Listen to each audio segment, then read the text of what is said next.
বন্ধু ও বান্ধবীরা যে যেখানে আছো আশা করি ভালো আছো। আমিও আল্লাহর রহমতে ভালো আছি। অনেক কষ্ট দুঃখ করে তারপরে দার্জিলিংয়ের পথে রওনা দিলাম, বুঝছাও। পোর্ট করিলাম বুড়িমারি, কিন্তু আসতে হয়েছে বেনাপোল দিয়ে। কী যে একটা কষ্ট হয়েছে। যাই হোক, যত কষ্টই হোক, যত দুঃখই হোক, গন্তব্যস্থানে পৌঁছাতে পারলে কিন্তু সেই ভালো লাগে। অনেক কষ্ট দুঃখ করে তারপরে শিলিগুড়ি নাইমে তারপরে জিপ গাড়ি ভাড়া করে এই যে যখন যত উপরে উঠতেছি ততই যেন মনে হচ্ছে কি, মনে হয় কোনো ঠান্ডা এক দুনিয়ায় যাচ্ছে। কী যে একটা ঠান্ডা ঠান্ডা ফিল হচ্ছে, আর কী যে একটা ভালো লাগতেছে। আর আবহাওয়াটা দেখো, এই মেঘ তো এই বৃষ্টি, আর এই যে গুড়ি গুড়ি বৃষ্টি, মেঘ আর মেঘ, এই যে সবাই কিন্তু খুব এক্সাইটেড। কী যে ভালো লাগতেছে, এই ভালো লাগাটা বোঝানোর মতো না। তো তোমরা যারা অবশ্যই দার্জিলিং আসবা তারা কিন্তু অবশ্যই করবা কি, বুড়িমারি পোর্ট দিয়ে আসবা। বুড়িমারি পোর্ট দিয়ে আসলে এতটা কষ্ট হয় না।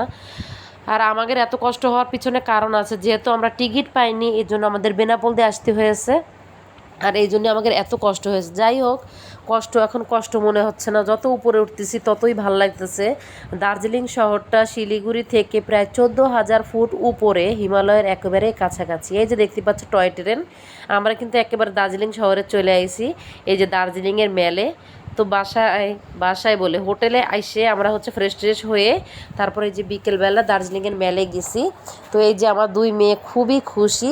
এখানে কিন্তু এই যে সিলেটের মতো অনেক কবুতর আছে। কবুতরগুলো দেখবা কি অটোমেটিকলি গেস্ট দেখে, মানুষ দেখে ওরা করে কি হচ্ছে দাঁড়ায় পড়ে, উপরে তার থাকে, তার থেকে নিচে নামে। সব বাচ্চারা বলো, ছেলে মেয়েরা বলো, বড় বড় মানুষ বলো, এরা খাবার টাবার দেয়। তো ওই যে ভুট্টা খায়, আর খুবই ভালো লাগে। এত সুন্দর মেলের পরিবেশ, এখানে একটু পরপর গান হয়। প্রাকৃতিক পরিবেশের কথা তো নাই বললাম, এখানে মানে কিছু বলার নাই, এত সুন্দর। মানে যে একবার দার্জিলিং আসবা মনে হবে যে বারবার যেন আমি ছুটে যাই দার্জিলিংয়ে। আমি এই 2018 সালে আসছিলাম, আর এই যে আসলাম। প্রতি বছর খালি মনে করে আসবো আসবো, কিন্তু আসলে ঝামেলার কারণে আসা হয়ে ওঠে না। যাই হোক, এবার মনের আশা পূরণ হয়েছে।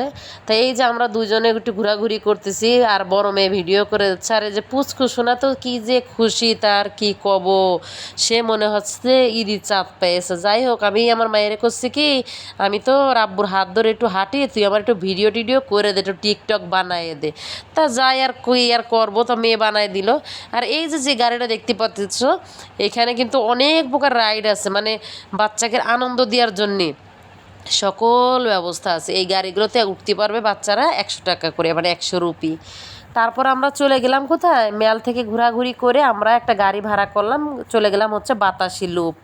তা বাতাসি লুপে যা দেখি টয় ট্রেনটা দাঁড়ায় আছে। তা মেয়েরে করছি কি, আম্মু তুই শাহরুখ খান আর কাজলের মতো আমার একখান আর তোর বাপের একখান ভিডিও বানায় দে।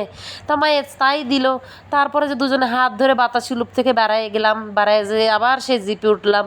জিপে উঠে ও মা, এ কি, একটু আগেই দেখলাম রোদ, এখন দেখতেছি যে কি ব্যাপার, গুড়ি গুড়ি বৃষ্টি, একেবারে মেঘ করেছে, মনে হচ্ছে কি ভোর 5টা বাজে, কিন্তু আসলে কিন্তু বিকেল 3টে বাজে, মানে দুপুর 3টে, বুঝছাও।